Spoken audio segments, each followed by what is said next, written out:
Good morning everyone, welcome back to a new video. তো আজকে সকাল সকাল চা করার দায়িত্বটা পড়েছে আমার উপর, কারণ এই কিছুদিন ধরে আমি চাটা একটু ভালো বানাচ্ছি, তাই মা বললো আমাকেই বানাতে।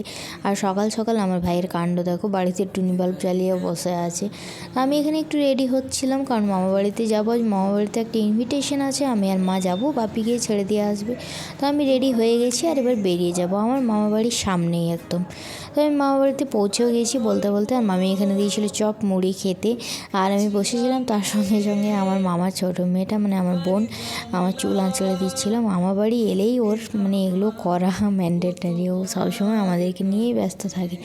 তো যাদের বাড়িতে ইনভিটেশন ছিল ওদের বাড়িতে গেছিলাম। আর এই দেখো, ওদের বাড়িতে একটা টিয়া পাখি ছিল আর একটা ডগি ছিল। তো ওরা তো মানে এত লোকজন দেখে পুরো রেগে অস্থির। আমি লুকিয়ে লুকিয়ে ওদের ভিডিও করছিলাম। তো তারপর আমরা চলে গেলাম প্যান্ডেলে খেতে। আমি আর আমার বোন বসছিলাম, আর সাথে মাও বসেছিল ওই পাশে। তো খাওয়া দাওয়া তারপর শুরু হয়ে গেল। তো চলো আগে খেয়ে নিই, তারপর দেখা হচ্ছে আবার।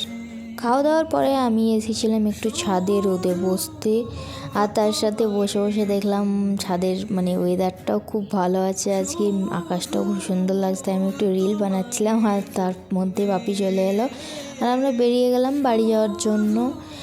আমার মামা বাড়ির থেকে বাড়ির ডিস্টেন্স খুব একটা দূর নয়, 10-15 মিনিট মতো লাগে, প্রায় 1-2 গ্রাম পরে। তো বাড়িতে এসে আমরা করলাম, তারপর বজরংবলীর পুজো ছিল আমাদের বাড়িতে, মঙ্গলবার হয়।